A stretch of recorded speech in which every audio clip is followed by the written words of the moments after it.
They say the definition of insanity is to keep doing the same thing over and over again, expecting different results, like continuing to employ Brandon Staley. And really, it's such a dumb call. Well, not only does one NFL team continue to do dumb things, but a lot do. Constantly. Let's take a look at the idiotic things that still happen weekly in the NFL, and that's coming up right after this.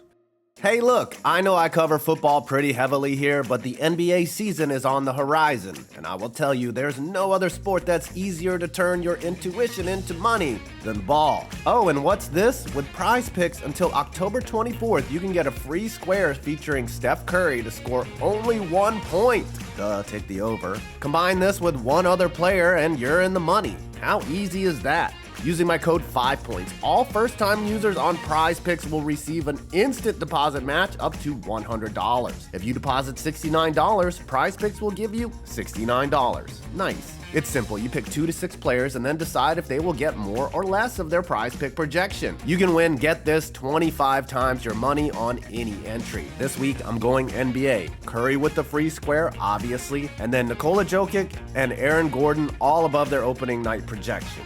Easy. PrizePicks also has a promotion schedule, so you can take advantage of deals like Taco Tuesday or Flex Fridays where you can win your cash back up to $20. Your money is safe and can be easily withdrawn. Collect those winnings, baby. And don't forget, these are the eligible states. So after this video, first-time users go to prizepicks.com or download the app from the link below and use my code 5points for a 100% deposit match up to $100. Again, that's promo code 5points on PrizePicks.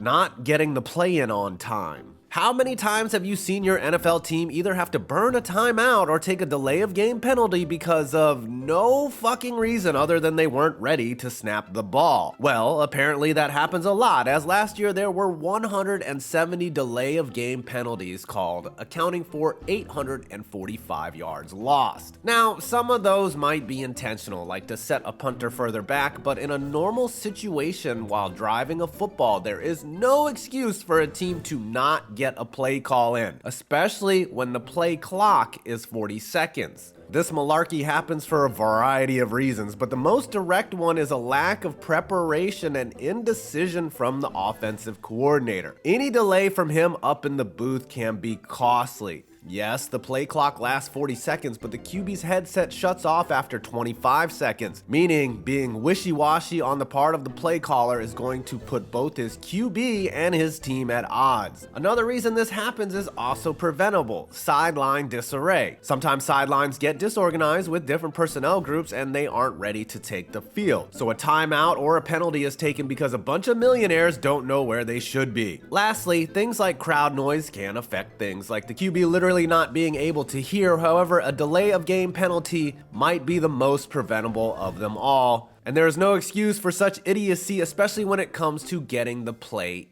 in.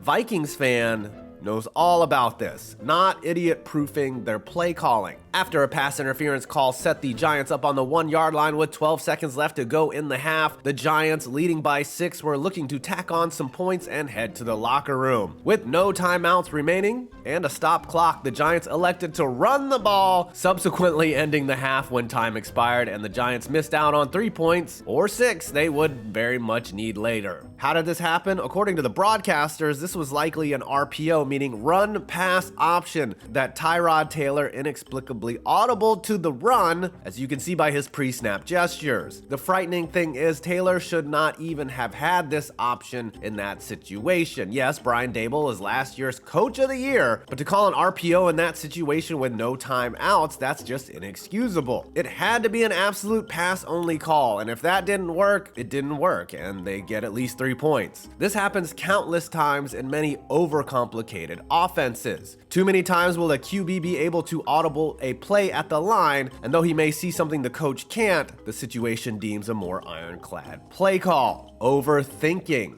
Speaking of ironclad play calling, let's look at our favorite overthinker, Brandon Staley. We've covered his idiotic decisions to go for it on 4th down once he did so on the opponent's 20, down 3 points, but let's look at the actual play calling on said 4th down. Here's 2 separate occasions this year alone. In week 3 on his own 24 with a lead versus the Vikings, and the very next week against the Raiders on his own 34. His play calls: a fullback dive, which was easy to diagnose and stop, and then a QB sneak the Raiders knew he was going to call based on his prior week's fuck up. There seem to be endless examples of Staley overthinking things, but these 2 are egregious. He really got in his own head both times trying to get cute and cross things up when a simple off-tackle run both times likely would have worked. Staley's clouded brain nearly cost him big time, and he does this all the time.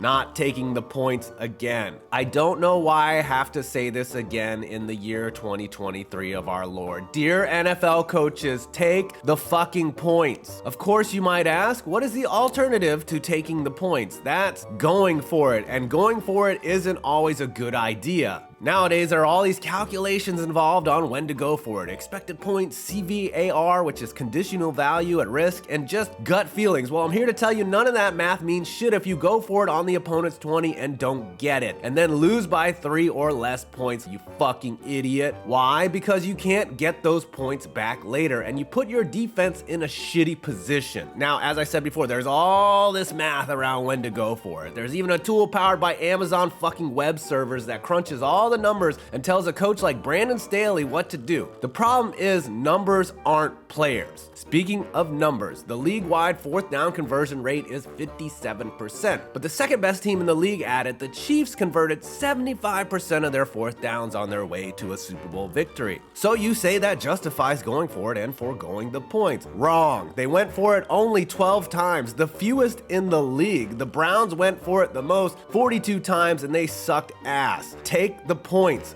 Win a Super Bowl. Well, unless your kicker sucks. And finally, the last dumb things teams constantly do: not trusting their defense. This one plays off the last one. NFL teams stupidly do not trust their defenses. Going for it often basically tells your defensive coordinator that you don't think he's shit, or you expect him to bail you out after you fucked up, like a parent coming to get you out of jail. In both the overthought references to Brandon Staley previously mentioned, the Chargers ended up reverse chargering because Staley's 31st ranked defense came up with a goal line stand and a pick in the highest leverage situations in the entire game. Sure, the math says that his defense is bad, but both times the eyeballs say they came up clutch and won the game for Brandon Staley's sorry ass. Last year, the Chargers were ranked 19th in defense, but do you think that the 14th failed 4th down conversions that the team logged last year helped them or hurt them? Of course they made a difference, as the Chargers defense was set up for failure by their idiot head coach 14 times. His defense was unnecessarily backed against a wall. Again, that distrust plays a factor in outcomes of games. Staley just got away with it, but generally, if you pin a team deep or kick off to them